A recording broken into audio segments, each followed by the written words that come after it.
اللہ کے سنے محبوب علیہ الصلوۃ والسلام نے ارشاد فرمایا، جب تم مل بیٹھو تو اس وقت میری ذات پر درود السلام پڑھا کرو۔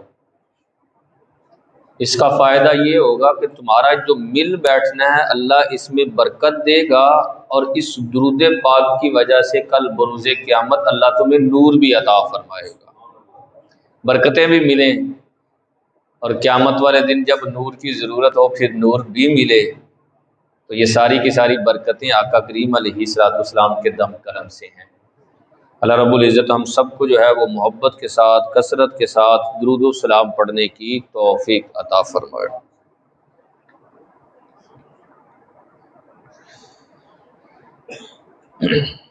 یاد رکھیں، اللہ تعالیٰ نے انسان کو اس کائنات کے اندر سب سے زیادہ خوبصورت بنایا ہے۔ انسان اس کی تخلیق کا شاہکار ہے، بلکہ اس نے خود بنا کر قرآن کے اندر اس کی خوبصورتی کا ذکر فرمایا، والتین والزیتون وطور سینین وہذا البلد الامین لقد خلقنا الانسان فی احسن تقویم۔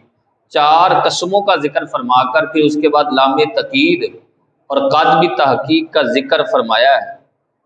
پھر اس کے بعد پتہ کیا ارشاد فرمایا کہ ہم نے انسان کو بڑا ہی سونا بنایا ہے۔ یہ اللہ کی تخلیق کا شاہکار ہے۔ آپ دیکھیں نا کہ پکڑنے کے لیے ہاتھ ہیں، بولنے کے لیے زبان ہے، سننے کے لیے کان ہیں، دیکھنے کے لیے آنکھ ہے، کھانا کھائیں اور کھانا ہضم کرنے کا ایک پراپر پروسیجر ہے۔ اور جس جگہ اللہ تعالیٰ نے یہ آزاد رکھے ہیں نا، یہ اسی جگہ ہونے چاہیے۔ اگر اس کے علاوہ کسی دوسری جگہ رکھے جاتے تو فائدہ ہی نہیں ہونا تھا۔ دیکھیں نا، آنکھیں ہیں سامنے، اگر سائڈ پر ایک آنکھ ادھر لگا دی جائے اور ایک آنکھ ادھر لگا دی جائے تو فائدہ ہوگا کوئی؟ نہیں، فائدہ بھی نہیں ہوگا، اور خوبصورتی بھی وہ نہیں رہے گی جیسی خوبصورتی ہونی چاہیے تھی۔ اللہ تعالیٰ نے ناک یہاں لگایا ہے، پیچھے لگا دیتا تو پھر بھی خوبصورتی نہیں، سونکنے کے لیے کیسے ہم نے کرنا تھا جاج۔ تو جیسے اس نے انسان کو بنایا نا، جس طرح ہے یہی خوبصورتی کا پیمانہ ہے، اس سے آگے خوبصورتی نہیں تھی، اس سے کم میں ہو سکتی ہے۔ جیسے دو ہاتھ دیے ہیں، اگر کسی کا ایک ہاتھ ہے تو وہ خوبصورت وہ نہیں ہے جس کے دو ہاتھ ہیں، اس کے برابر نہیں ہے۔ تو جو اللہ نے سب سے زیادہ خوبصورتی دیا وہ انسان کو عطا فرمائی، اور اللہ تعالیٰ نے یہ نعمتیں ہیں، یہ کیا ہیں؟ انسان کو یہ نعمتیں عطا فرمائی ہیں۔ دیکھیں نا، آپ کھانا کھاتے ہیں، کھانا ہضم ہو جاتا ہے، یہ نعمت نہیں ہے یار؟ آپ چیز کو پکڑنا چاہتے ہیں پکڑ لیتے ہیں، بولنا چاہتے ہیں بول لیتے ہیں، دیکھنا چاہتے ہیں دیکھ لیتے ہیں، یہ نعمت نہیں ہے؟ اللہ نے اس کو روحانی، جسمانی، دنیاوی ساری نعمتیں عطا فرمائی ہیں، اور ہر طرح کی نعمت عطا فرمائی۔ اور اب اللہ رب العزت کے محبوب فرماتے ہیں کہ اللہ یہ بات پسند کرتا ہے کہ اللہ جو اپنے بندے کو نعمت دے نا، اس نعمت کا اثر بھی اپنے بندے پر دیکھے۔ جو چیز اس نے عطا فرمائی ہے وہ پسند کرتا ہے کہ اس کا اثر دیکھے۔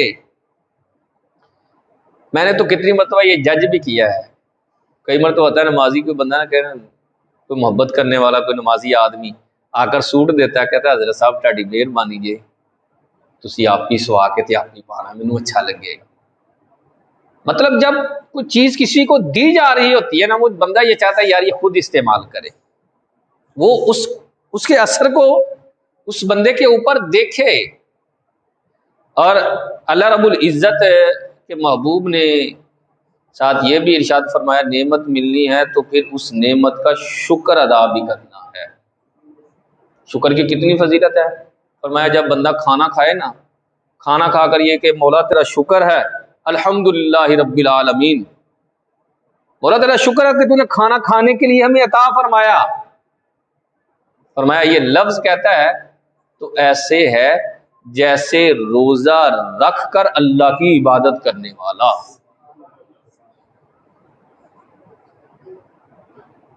نعمت اور شکر، یہ دو چیزیں بڑی اہم ہیں ہماری زندگی کے اندر۔ ایک وہ نعمت ہے جو ہمیں مل رہی ہے، ہم دیکھ رہے ہیں، محسوس کرتے ہیں، اور ایک وہ نعمت ہے جس نعمت کے صدقے میں یہ ساری نعمتیں ہیں۔ اسے کہا جاتا ہے نعمت کبریٰ۔ کیا کہا جاتا ہے؟ نعمت کبریٰ کا مطلب ہوتا ہے سب سے بڑی نعمت، کہ جس کے دم کرم سے دوسری نعمتیں ہوں۔ اور وہ نعمت کون سی ہے؟ وہ نعمت کون سی ہے؟ نعمت کبریٰ آقا کریم علیہ السلام کی ذات ہے۔ وہ کون سی ذات ہے؟ آقا کریم علیہ، باقاعدہ روایات میں ہے، حضرت جبرائیل امین علیہ السلام فرماتے ہیں کہ جب میری تخلیق ہوئی نا تو اللہ نے مجھ سے ارشاد فرمایا کہ مجھے سجدہ کرو، تو میں نے 18,000 سال عرش کے نیچے سجدہ کیا۔ پھر مجھ سے ارشاد فرمایا تجھے کس نے پیدا کیا ہے؟ تو میں نے کہا تو نے پیدا کیا ہے۔ پھر کوئی کلام نہیں کیا۔ وقت گزرا، پھر 18,000 سال کا عرصہ گزرا، پھر میرے رب نے مجھ سے ارشاد فرمایا جبریل بتا نا تجھے کس نے پیدا کیا ہے؟ تو حضرت جبریل کہنے لگے تو ہی میرا خالق ہے۔ پھر خاموشی، 18,000 دوبارہ۔ کہتے ہیں تیسری مرتبہ میرے رب نے مجھ سے پوچھا کہ جبریل بتا تجھے کس نے پیدا کیا ہے؟ تو میں نے عرض کی میرے مولا تو ہی پیدا کرنے والا ہے، تو ہی زندہ کرنے والا ہے، تو ہی مارنے والا ہے، کائنات کی ہر چیز کا تو ہی مالک ہے۔ تو میرے رب نے ارشاد فرمایا جبریل تو نے سچ کہا، تو نے درست کہا۔ کہتے ہیں مجھے کچھ تسلی ہوئی کہ میرے رب نے کوئی کلام کیا میرے ساتھ۔ تو میں نے ساتھ ہی عرض کی مولا ایک ہے تیرا نور، یہ جو مجھے نظر آ رہا ہے، لیکن تیرے نور کے ساتھ ساتھ نا مجھے ایک اور نور نظر آ رہا ہے جو تیرے ارد گرد گردش کر رہا ہے، گھوم رہا ہے۔ یہ کس کا نور ہے؟ تیرا نور تو الگ سے ہے، لیکن یہ ایک ساتھ مزید نور ہے۔ تو حضرت جبریل کہتے ہیں اللہ رب العزت نے ارشاد فرمایا جبریل یہ بات توجہ سے سن لے، یہ میرے محبوب کا نور ہے اور اسے نور محمدی کہا جاتا ہے۔ اس نور کی برکت سے ہی میں نے تجھے اور ساری کائنات کو بنایا ہے، اگر اسے نہ بناتا تو کائنات کی کوئی چیز نہ بناتا۔ اللہ کے سونے محبوب کے صدقہ سے ہی نعمتیں ہیں یار۔ باقاعدہ دوسری روایت میں حضرت آدم علیہ السلام کے بیٹے ہیں حضرت شیث علی نبینا علیہ السلام، حالانکہ سارے بیٹے اور بیٹیاں دو پیدا، مطلب جوڑا پیدا ہوتے تھے، لیکن یہ اکیلے پیدا ہوئے تھے کیونکہ ان میں نور محمدی منتقل کیا گیا تھا، آقا کریم علیہ السلام کا نور منتقل کیا گیا۔ ایک دن حضرت آدم اپنے بیٹے سے کہنے لگے یار تجھے کہ ضروری بات کرنی ہے۔ جی اچھا۔ دونوں باپ بیٹا بیٹھ گئے، گفتگو کرتے کرتے کہنے لگے میری بات تو تم نے توجہ سے سن لی ہے، یہ آخری نصیحت ہے، اس سے بھول نہ جانا، بقیہ چاہے ساری باتیں بھول جانا۔ کہا سن، اللہ نے جو اس کائنات کو پیدا کیا ہے نا، تجھے اور مجھے جو نبوت کا فیضان عطا فرمایا ہے، جو نبوت عطا فرمائی ہے، یہ سب سے آخر میں نبی پیدا ہوں گے جن کا نام محمد ہے، ان کی برکت سے ہم نبی بنے بیٹھے۔ اچھا اتنی فضیلت؟ کہا ہاں، انبیاء میں سب سے زیادہ فضیلت والے وہی ہیں، اور میرے رب نے ارشاد فرمایا ہے اگر محمد نہ ہوتے تو کائنات کی کوئی چیز نہ ہوتی۔ آقا کریم علیہ السلام کی وجہ سے ہی یہ نعمتیں ہیں۔ اگر آقا کریم علیہ السلام کو پیدا کرنا مقصود نہ ہوتا نا تو اللہ ارشاد فرماتا یہ کائنات بھی نہ ہوتی، کہ کائنات کی رنگینیاں بھی نہ ہوتی، بلکہ میں اپنا رب ہونا بھی ظاہر نہ کرتا۔ تو اللہ نے ارشاد فرمایا جب تمہیں نعمت ملے تو اس نعمت کا چرچا کرنا ہے اور اللہ کا شکر ادا کرنا ہے۔ جب لوگوں میں بیٹھے تو اس کا چرچا کرو، جب تنہائی میں بیٹھو تو اس نعمت کا اللہ کے حضور شکر ادا کرو، مولا تیرا شکر ہے تو نے یہ ہمیں نعمت عطا فرمائی ہے۔ بلکہ خود قرآن میں فرمایا قل بفضل اللہ وبرحمتہ فبذلک فلیفرحوا هو خیر مما یجمعون۔ فرمایا جب تمہیں اللہ کا فضل ملے اور اس کی رحمت ملے، فضل سے مراد ہے نعمت ملے، بھائی فضل کیا ہے، نعمت کیا ہے، رحمت کیا ہے؟ اب یہ تو بڑے سارے سوال ہیں۔ رحمت کیا ہے تو خود ہی قرآن نے ارشاد فرمایا وما ارسلناک الا رحمۃ للعالمین۔ اب تو تمہیں رحمت سمجھ میں آ جانی چاہیے کہ ساری کائنات کے لیے میں نے اپنے محبوب کو رحمت بنا کر بھیجا ہے۔ اور نعمت کیا ہے؟ حضرت عبداللہ ابن مسعود جو ہیں اور حضرت عبداللہ ابن عمر جو ہیں اور آقا کریم علیہ السلام کے کزن ہیں حضرت عبداللہ ابن عباس اور عمومی طور پر ساری صحابہ، جب ان سے پوچھا گیا نا فضل کیا ہے، نعمت کیا ہے، تو وہ کہنے لگے فضل اور نعمت کا پوچھتے ہو تو وہ آقا کریم علیہ الصلوۃ والسلام کی ذات ہے، سرکار کی ذات ہے نعمت، سرکار کی ذات ہے فضل، سرکار کی ذات کو اللہ نے رحمت قرار دیا ہے۔ ہمارے ہاں تو یہاں عجیب انداز ہے، 12 ربیع الاول کا موسم آتا ہے تو لوگ مختلف جگہ پر بیٹھ کر جو ہے وہ باتیں بنانا شروع کر دیتے ہیں، یار یہ جھنڈے لگانے چاہیے کہ نہیں، میلاد کا جلوس نکالنا چاہیے کہ نہیں، یہ بیٹھ کر مطلب بحث کرنا شروع کر دیتے ہیں۔ میں آپ کو کہتا ہوں بحث نہ کریں، دل کھول کر میلاد مصطفیٰ منائے نا یار۔ اب لوگ مطلب مزاج ہی بدلتے جا رہے ہیں، ایک قانون ذہن میں بٹھا لیں۔ قانون کیا ہے؟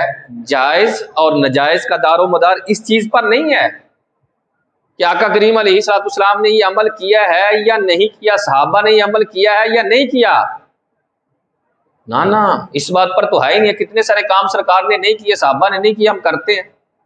سرکار کلین والی مسجد میں اس طرح تو بیٹھے ہی نہیں، آپ بیٹھے ہیں، پنکھے کے نیچے تو بیٹھے ہی نہیں میں اور آپ بیٹھے ہیں، اے سی تو سرکار کی زندگی میں تھا ہی نہیں، تو آپ اے سی والی مسجد میں بیٹھتے ہیں۔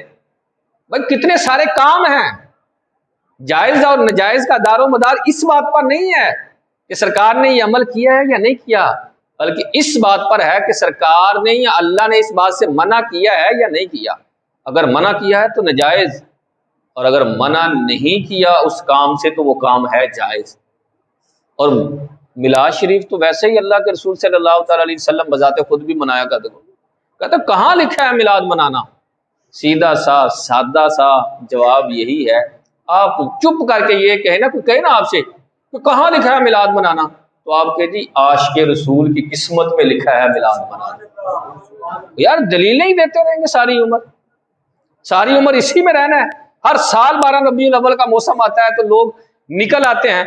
آپ نے دیکھا چند دن پہلے کرکٹ کے میچ ہو رہے تھے، جب جیت ہوتی تھی تو لوگ خوشیاں مناتے، کسی مفتی کو اس وقت فتویٰ یاد نہیں آیا، یار یہ تو کہیں قرآن و حدیث میں نہیں لکھا ہوا جیتتے ہیں تو خوشیاں منانی ہے، یہ خوشی کرنی ہے، بیٹے کی پیدائش پہ لوگ خوشیاں مناتے ہیں، کوئی نہیں بولتا مفتی۔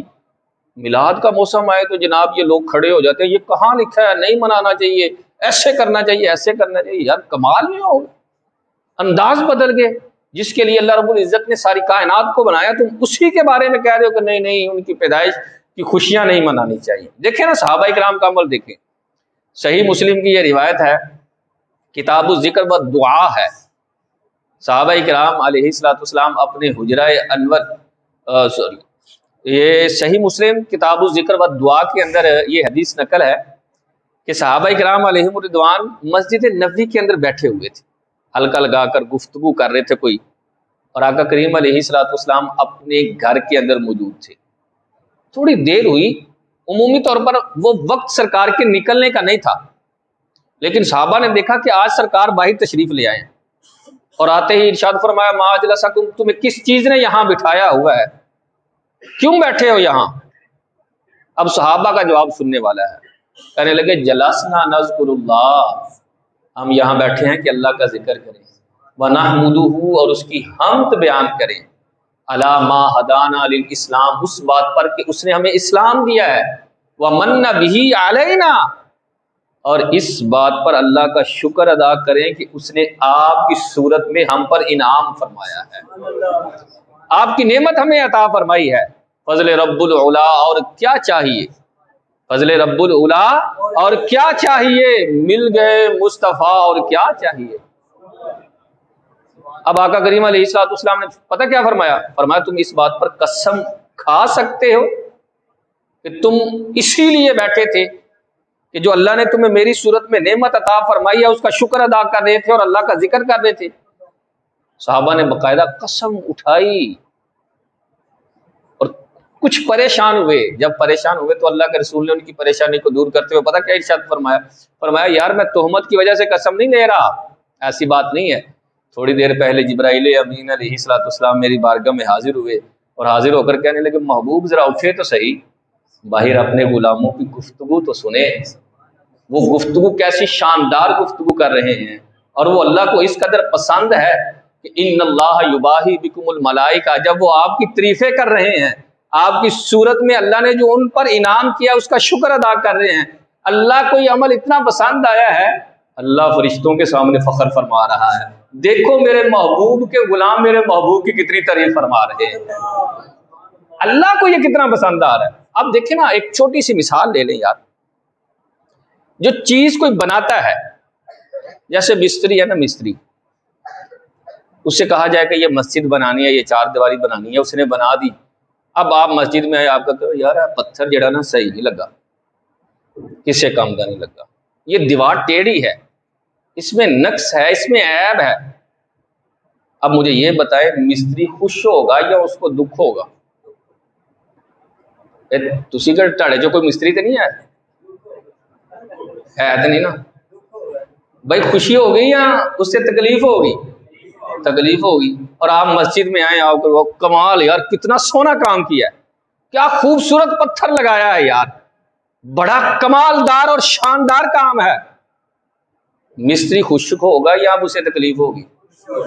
یہ میرے خیال سے آپ کو مثال کم سمجھ میں آ رہی ہے. آپ گھر جائیں اور گھر والی نے کھانا بنایا ہو، بہترین کھانا، آپ کھانا کھائیں اور تعریف کریں، یار واہ واہ کمال کھانا، مزہ آ گیا، تو گھر والی خوش ہوگی یا ناراض؟ اور گھر والی اگر نے کھانا صحیح نہ بنایا تو دیکھو کھانا کسے کام دا نہیں بنیا، تو پھر کی ہونا ہے؟ کیا ہونا ہے؟ سمجھ گئے نا آپ؟ اسے تکلیف ہوگی، اور تکلیف کا رزلٹ کبھی کبھی لڑائی کی صورت میں بھی آ سکتا ہے. اسی طرح دیکھیں نا، جو پروڈکٹ ہے، جو چیز ہے، جب اس کی تعریف کی جائے تو بنانے والا بڑا خوش ہوتا ہے، یار کمال ہے، یہ میری تعریف ہو رہی ہے. حالانکہ آپ دیوار کی تعریف کر رہے ہیں، کھانے کی تعریف کر رہے ہیں، ڈائریکٹ اس کی تعریف نہیں کر رہے. اسی طرح جب اللہ کے رسول کی تعریف کرتے ہیں تو اللہ بھی خوش ہوتا ہے کہ میری بنائی ہوئی چیز ہے، میرا بنایا ہوا محبوب ہے، یہ اس کی تعریف گویا کہ میری ہی تعریف کر رہے ہیں. اس لیے اللہ بڑا خوش ہوتا ہے. ان اللہ یباہی بکم الملائکہ، اللہ فرشتوں کے سامنے فخر فرماتا ہے، دیکھو میرے محبوب کے غلام میرے محبوب کی تعریفیں کر رہے ہیں. قبلہ سید صاحب شاہ ابو البرکات رحمۃ اللہ تعالی علیہ، جو سید دیدار علی شاہ صاحب رحمۃ اللہ تعالی علیہ کے بیٹے ہیں، جنہوں نے تحریک پاکستان میں بڑا حصہ لیا، آپ عموماً یہ جملہ ارشاد فرمایا کرتے تھے. بلکہ آپ کی خدمت میں ایک شخص حاضر ہو کر کہنے لگا، حضور دعا فرمائے نا، اولاد نورینہ نہیں ہے، اللہ اولاد نورینہ عطا فرمائے. تو آپ نے دعا فرمائی، چلا گیا. کچھ عرصے کے بعد آیا تو مٹھائی کا ڈبہ، ساتھ سوٹ وغیرہ لے کر آیا، تو کہا جی اللہ نے جو ہے وہ مجھے بیٹا عطا فرمایا ہے. تو آپ نے ارشاد فرمایا اچھی بات ہے یار، اور ساتھ ہی تاریخی جملہ ارشاد فرمایا، بڑا کمال کا جملہ، اللہ کرے یہ ہمارے دلوں میں اتر جائے. قبلہ شاہ صاحب رحمۃ اللہ تعالی علیہ نے فرمایا کہ جس طرح تو اپنے بیٹے کی ولادت پر خوش ہو رہا ہے، اس سے بڑھ کر آقا کریم علیہ الصلوۃ والسلام کی ولادت پر خوش ہونا اور اللہ کا اس بات پر شکر ادا کرنا کہ اس نے تمہیں اپنے محبوب کا امتی بنایا ہے. کبھی شکر ادا کیا؟ کبھی نفل پڑھ کے، کبھی سر سجدے میں رکھ کے، مولا تیرا شکر ہے کہ تو نے اپنے محبوب کا امتی بنایا، یہ بہت بڑی نعمت ہے یار. ہمیں تو ابھی سمجھ ہی نہیں نا. دیکھیں نا کتنی بڑی نعمت ہے جس کے لیے موسیٰ علیہ السلام جیسی شخصیت جو انبیاء میں ایک نمایاں مقام اور مرتبہ رکھتے ہیں، وہ بھی رب کے حضور عرض کر رہے ہیں، مولا مجھے اپنے محبوب کا امتی نہیں بنا دیتا. انبیاء کرام، اور مجھے اور آپ کو بن مانگے ہی یہ نعمت مل گئی نا، اپنے محبوب کا امتی بنا دیا ہے. اس بات پر شکر ادا کرنا چاہیے. کبھی نفل پڑھ کر رو رو کر اللہ کے حضور شکر ادا کریں، مولا تیرا شکر ہے کہ تو نے مجھے اپنے محبوب کا امتی بنایا ہے، یہ فضل فرمایا مجھ پر. جہاں ہم دنیاوی نعمتیں، آپ فرمایا کرتے تھے لوگوں جہاں تم دنیا کی نعمتوں پر شکر ادا کرتے ہو، وہاں اس بات پر بھی شکر ادا کیا کرو کہ اللہ نے تمہیں اپنے محبوب کا امتی بنایا ہے. بیٹے کی پیدائش پر تو شکر ہے، مال مل جائے تو شکر ہے، گاڑی آ جائے تو شکر ہے، نعمتوں کے اندر اضافہ ہو جائے تو ہم شکر ادا کرتے ہیں. لیکن کاش ایسا ہو کہ ہم آقا کریم علیہ الصلوۃ والسلام کے امتی ہونے پر بھی اپنے رب کا شکر ادا کریں یار. چونکہ ہمیں صحیح معنوں میں یہ پوچھے نا، یقین مانے ہمیں آقا کریم علیہ الصلوۃ والسلام کی جو نعمت ملی ہے ہمیں اس کی قدر نہیں ہے کہ یہ کتنی بڑی نعمت اللہ نے ہمیں عطا فرمائی ہے، کتنا بڑا فضل۔ صحابہ جن کو اس نعمت کی قدر تھی، حضرت سلمان فارسی عموماً لوگوں کے درمیان، صحابہ کے درمیان کھڑے ہو جاتے اور ارشاد فرمایا کرتے تھے، اے صحابہ اللہ کی اس نعمت کی قدر کرو، تمہیں پتہ نہیں ہے کہ میں نے کتنی خاک چھانی ہے پھر جا کے مصطفیٰ کا دامن مجھے نصیب ہوا ہے۔ آپ کی عمر تقریباً 300 سال ہے حضرت سلمان فارسی کی، آپ فارس میں رہنے والے تھے اور اپنے باپ کی اکلوتی اولاد، اکیلے بیٹے، اور آپ فرماتے ہیں میرے باپ نے مجھے لڑکوں کی طرح نہیں لڑکیوں کی طرح پالا ہے کہ گھر سے نکلنے نہیں دینا، اور میرا کیا کام ہوتا تھا، سارا دن گھر رہنا اور آگ جلانی ہے اور آگ جلا کر اس کی پوجا کرنی ہے، بس یہی کام تھا، اس کے علاوہ میرا کوئی کام نہیں تھا۔ میرا باپ کہتا تھا بڑا مال ہے، میں جاگیردار ہوں، بڑی زمینیں ہیں، تمہیں محنت مشقت کرنے کی ضرورت ہی نہیں، کام کرنے کی ضرورت نہیں، تم صرف آگ جلایا کرو اور اس کی پوجا کیا کرو۔ کہتے ہیں عجیب اتفاق ہوا، جب قسمت نے اور مقدر نے پلٹا کھانا ہو تو ایک دن میرے باپ کو بڑا ضروری کام پڑ گیا، وہ مکان کی تعمیر کروا رہا تھا، وہ وہاں بہت زیادہ مصروف تھا، تو مجھ سے کہنے لگا سلمان جاؤ نا ذرا جا کر کھیتوں میں دیکھ کے آؤ کہ مزدور کام کر رہے ہیں کہ نہیں۔ کہتے میں نکلا، میں گھر سے نکلا، تھوڑی دور گیا تو میں نے ایک عیسائیوں کا عبادت خانہ دیکھا، وہاں ان کا راہب جو ہے وہ اللہ کی عبادت کر رہا تھا، تو مجھے بڑا اچھا لگا وہ انداز، تو میں بجائے کھیتوں کے جانے کے میں عبادت خانے میں چلا گیا۔ میں اس راہب کے پاس بیٹھا، اس نے بتایا کہ اللہ وحدہ لا شریک ہے، ہمیں اس کی عبادت کرنی چاہیے، تو مجھے اس کی باتیں نا بڑی اچھی لگی، میں اب اس کے پاس تھوڑا بہت نا آنے جانے لگ گیا، تو میرے باپ کو پتہ چل گیا، اس نے مجھے سخت سزا دی، گھر میں قید کروا دیا، کہا خبردار آج کے بعد تو باہر نکلا تو اب نہیں تو باہر نکلے گا۔ تو میں نے اس راہب کو پیغام پہنچایا کہ جب کوئی قافلہ یہاں سے ملک شام کی طرف جانے لگے نا تو مجھے بتا دینا، میں نے اس کے ساتھ جانا ہے۔ اس نے پیغام پہنچایا کہ قافلہ جانے کے لیے تیار ہے، کہتے ہیں میں کسی طرح گھر سے بہانہ کر کے نکلا، میں اس کے پاس آیا، میں نے کہا ملک شام میں کس کے پاس جا کر ٹھہروں، مجھے بتاؤ تو صحیح، وہاں صحیح العقیدہ راہب کون سا ہے جس کا عقیدہ بالکل صحیح ہو۔ اس نے ایک راہب کا نام بتایا، میں یہاں سے ملک شام گیا، اس کے پاس گیا اور اس کے مرنے تک میں نے اس کی خدمت کی۔ یہ واقعہ ہے تو طویل، صرف اختصار کے ساتھ عرض کرتا ہوں۔ اس کی جب موت کا وقت آیا تو اس نے مجھے بتایا کہ اب فلاں علاقے میں ایک راہب ہے، اس کے پاس چلے جاؤ۔ کہتے ہیں اسی طرح میں 7 راہبوں کے پاس گیا، ان کی جب تک زندگی تھی خدمت کرتا رہا، یہاں تک کہ 7ویں راہب کے پاس پہنچا نا، اس کے مرنے کا وقت آیا تو میں نے کہا اب کس کے پاس جاؤں؟ اس نے کہا کہیں جانے کی ضرورت نہیں، اب دنیا میں عیسائیت پر کوئی صحیح معنوں میں قائم نہیں ہے، ان کے عقیدے میں خرابی آ گئی، معاذ اللہ یہ عیسیٰ علیہ السلام کو اب خدا کا بیٹا کہنے لگ گئے، یہ شرک ہے، لہذا تمہیں مشورہ دیتا ہوں مدینہ کی مقدس سرزمین کی طرف چلے جاؤ، ان قریب نبی آخر الزمان پیدا ہونے والے ہیں، ہوں گے مکہ میں پیدا لیکن مدینہ میں تشریف لائیں گے، اگر تمہاری قسمت ساتھ دے، عمر وفا کرے اور تم سرکار کا زمانہ پالو تو تمہیں یہ نصیحت بھی ہے اور حکم بھی ہے کہ میرا سلام بھی عرض کرنا اور ہمیشہ کے لیے ان کی غلامی اختیار کر لینا۔ کہتے ہیں میں مدینہ المنورہ آ گیا، میں غلام کی حیثیت سے یہاں رہتا تھا، منتظر تھا، میں میری ساری زندگی اسی میں منتظر، اسی بات پر گزری کہ کب سرکار تشریف لائیں گے اور میں جو ہے آقا کریم علیہ السلام کے دامن کرم سے وابستہ ہوں گا۔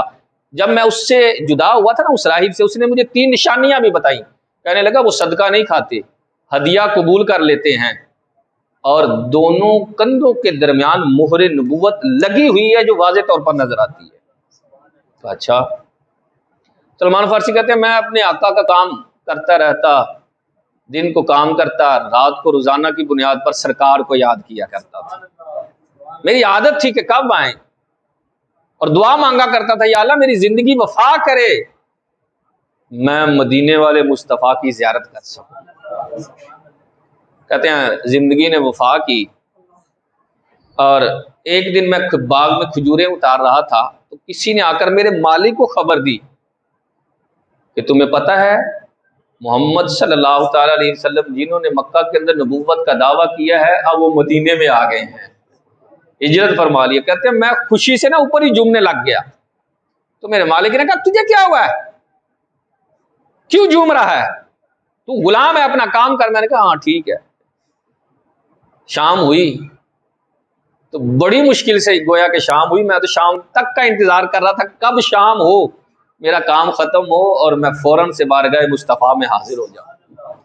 کہتے شام ہوئی، بارگاہ مصطفیٰ صلی اللہ تعالی علیہ وسلم میں حاضر ہوا تو کچھ کھجوریں تھی میرے پاس، میں نے جا کر کہا جی یہ صدقہ ہے قبول فرمائے۔ آقا کریم علیہ الصلوۃ والسلام نے پکڑی اور ساتھ غریب صحابہ بیٹھے ہوئے تھے، انہیں پکڑا دی۔ سرکار نے کوئی ایک کھجور نہیں کھائی۔ دوسرا دن ہوا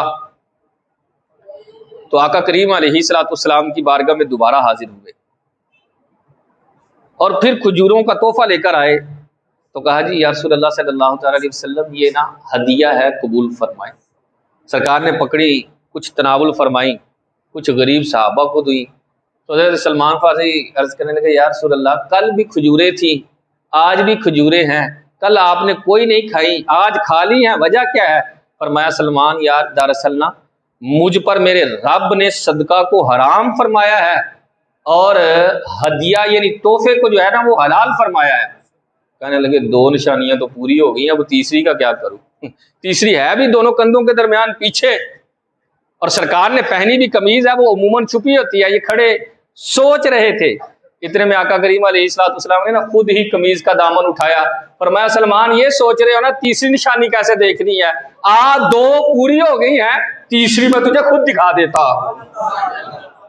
تیسری نشانی دیکھی، کہتے میں نے سرکار کی مہر نبوت کو چوما، چونکہ میں تو تھا غلام، تو سرکار نے فرمایا کوئی آزادی کی سبیل کر لو، اپنے آقا سے کتابت کر لو، لکھت پڑھت کر لو کہ اتنا مال دو گے تو تم آزاد ہو جاؤ گا۔ جی ٹھیک ہے، گئے تو جب آزاد نہ کرنا ہو آقا نے تو پھر بڑی ساری شرط رکھ دیتا ہے کہ اس طرح کرو کہ 500 کھجوروں کا باغ ہو اور ایسا باغ جو پھل بھی دے، اور 40 اوقیہ سونا مجھے دو، پھر تم آزاد ہو۔ یہ بہت بڑی اماؤنٹ ہے 40 اوقیہ سونا۔ کہتے ہیں کہ میں بارگاہ رسالت میں بڑا مایوس سا چہرہ لے کر حاضر ہوا، لیکن یہاں مایوس لوگ بھی آ کر نا بارگاہ رسالت میں تر و تازہ اور خوش ہو کر جاتے ہیں۔ کہتے ہیں سرکار نے فرمایا سلمان کوئی بات نہیں، پریشان ہونے کی ضرورت نہیں ہے۔ صحابہ سے فرمایا یار صبح نا اپنے بھائی کی مدد کرو، ایک ایک کھجور کا پودا لے آؤ۔ صحابہ ایک ایک کھجور کا پودا لے آئے، فرمایا ذرا زمین کو نرم کر دو۔ زمین کو نرم کیا، سونے محبوب نے اپنے ہاتھوں سے کھجور کے پودے لگائے، ایک پودا حضرت عمر نے لگایا، 500 پودوں میں سے ایک حضرت عمر نے، بقیہ سارے کے سارے سرکار نے اپنے سونے سونے ہاتھوں سے وہ کھجوروں کے پودے لگائے۔ حضرت سلمان فارسی کہنے میں سوچ رہا تھا کب یہ جوان ہو گئے، کب یہ پھل دیں گے، کب میری آزادی ہوگی، میری عمر تو اتنی اب وفا ہی نہیں کرنے والی۔ کہتے یہ سوچ رہا تھا، صبح مجھے صحابہ مبارکباد دے رہے تھے، مبارک ہو سلمان، جن کو کل سرکار نے زمین میں گاڑا تھا آج وہ تناور کھجوریں ہو گئی اور پھل بھی دے رہی ہیں۔ اور وہ کھجور کا پودا جسے حضرت عمر نے لگایا تھا وہ اتنے کا اتنا، وہ نہیں بڑھا، وہ اتنا۔ سرکار نے فرمایا کوئی بات نہیں ہے یار، لاؤ اس کو میں خود اپنے ہاتھوں سے لگا دیتا ہوں۔ اس طرح 500 کھجوروں کا باغ جو ہے وہ پورا ہوا تو سرکار کی بارگاہ میں حاضر ہوئے، یا رسول اللہ وہ 40 اوقیہ سونا بھی رہتا ہے، اس کا کیا کرنا ہے؟ فرمایا کوئی بات نہیں ہے، ٹھہر جاؤ۔ تھوڑے دن گزرے تو سرکار کی بارگاہ میں نا مال غنیمت میں سے تھوڑا سا سونا پیش کیا گیا، تو فرمایا کدھر ہے سلمان، بلاؤ نا ذرا اسے۔ بلایا گیا، یا رسول اللہ صلی اللہ علیہ وسلم جی لبیک میں حاضر ہوں۔ فرمایا یہ 40 اوقیہ سونا لے جاؤ۔ یا رسول اللہ یہ تھوڑا سا سونا کیسے 40 اوقیہ ہو جائے گا، اس کا وزن ہی بالکل تھوڑا ہے۔ سرکار نے فرمایا کوئی بات نہیں ہے، تھوڑا تو زیادہ کر دیتے ہیں۔ ایسے لعاب دہن نکال کر نا اس کے اوپر ایسے لگایا، فرمایا جاؤ لے جاؤ۔ کہتے میں سارے راستے میں سوچتا جا رہا تھا، لعاب دہن لگ گیا ہے، ٹھیک ہے برکت ہے، لیکن 40 اوقیہ کیسے ہو جائے گا؟ میں نے جا کر مالک کو کہا تو مالک بھی ایک مرتبہ پریشان تھا کہ تھوڑا سا سونا کیسے 40 اوقیہ ہو جائے گا؟ میں نے کہا جی تم تولو، کیونکہ تمہیں شک ہو سکتا ہے لیکن میرے محبوب کی زبان میں ذرا برابر بھی شک نہیں ہو سکتا۔ میرے محبوب نے فرمایا یہ 40 اوقیہ ہے۔ کہتے تولنے کے لیے جب اس نے ترازو میں ڈالا تو وہ خود دیکھ کر حیران، کہنے لگا سلمان واقعی یار یہ تو پورا 40 اوقیہ سونا ہے۔ آپ نے فرمایا ٹھیک ہے، 500 کھجوروں کا باغ بھی آ گیا، 40 اوقیہ سونا بھی آ گیا، اب تیری غلامی سے آزاد ہو کر ہمیشہ کے لیے مدینے والے کا غلام ہو رہا۔ اللہ